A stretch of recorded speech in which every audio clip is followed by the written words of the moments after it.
सेवकाई में बुलाया। उस टाइम मैं बहुत कर्ज़ों में था। मैं और मेरी जो वाइफ है, हम लोग बहुत कर्ज़ों में थे।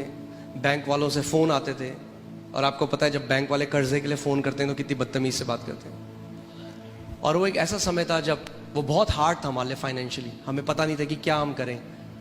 हम लोग सब कुछ करते थे, हम लोग कलीसिया जाते थे, सब कुछ करते थे, मगर तब भी हम लोग आर्थिक रूप में हम लोग स्ट्रगल कर रहे थे।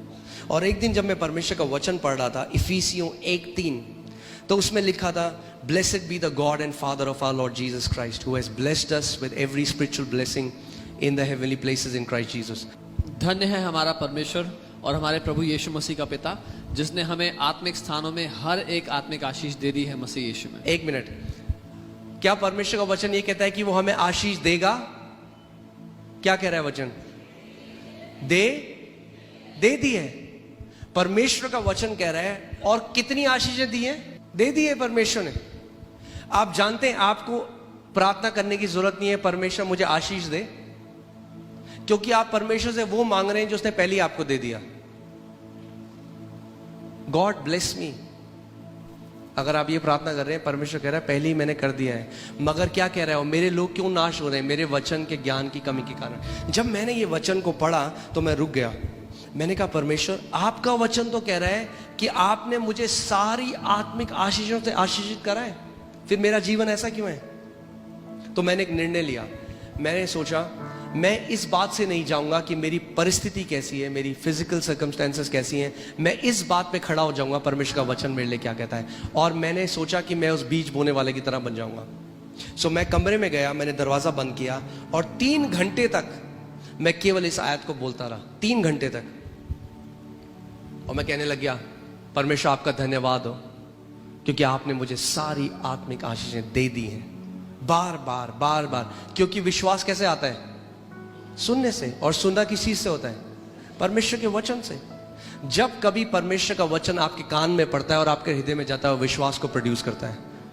आमीन। सो मैंने एक दिन किया। आप जानते हैं क्या हुआ?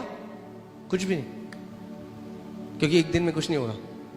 जब आप बीज बोते हैं उसी दिन आ जाता है क्या? फल नहीं आता। मगर हम क्या करते हैं? हम जानते हैं क्योंकि हमने बीज बो दिया है, अब उसका फल आएगा। मैंने 1 दिन बोला, 2 दिन बोला, 1 हफ्ते, 1 महीना। मैं किसी इंसान के पास नहीं गया, मैंने किसी से उधार नहीं मांगा।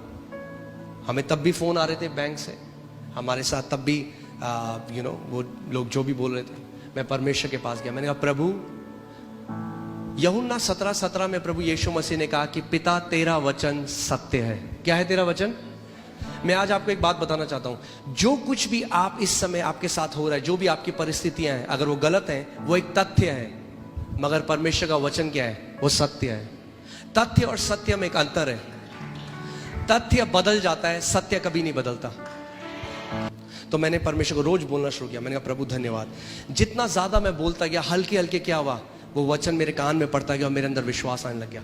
मैं हल्के हल्के विश्वास, मैं सोचने लगा मैं तो बहुत आशीषित हूं। एक दिन मैं अपनी वाइफ के पास गया और मैंने कहा मोनिका, जो करोड़ों आज हमारे अकाउंट में कुछ 100 रुपए थे मगर आपको पता है विश्वास एक अलग भाषा बोलता है। जब विश्वास आपके अंदर आ जाएगा, आपकी बोली बदल जाएगी। आमीन। जो विश्वास के लोग होते हैं वो अलग तरीके से बात करते हैं। तो मैंने अपनी वाइफ को बोला, मैंने कहा हम उन करोड़ों रुपए का क्या करेंगे जो परमेश्वर ने दिए हैं? उन्होंने कहा हम परमेश्वर का भवन बनाएंगे, और वो आज पूरा हुआ है। सो जैसे जैसे मैं परमेश्वर के वचन को बोलने लगा, हल्के हल्के मेरे अंदर मेरा हृदय इस बात को मानने लगा, मैं आशीषित हूँ।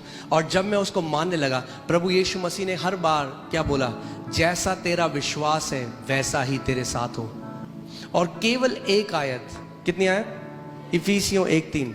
ना केवल उसने हमें गरीबी से बाहर निकाला, हमारे कर्जे मिटाए, मगर मैं आपको बता रहा हूं, आज हम एक बहुत आशीषित जीवन जी रहे हैं केवल इस वचन की ताकत के द्वारा। और मैं बताना चाहता हूं, ये आप सबके लिए है। ये वचन आप सबके लिए है।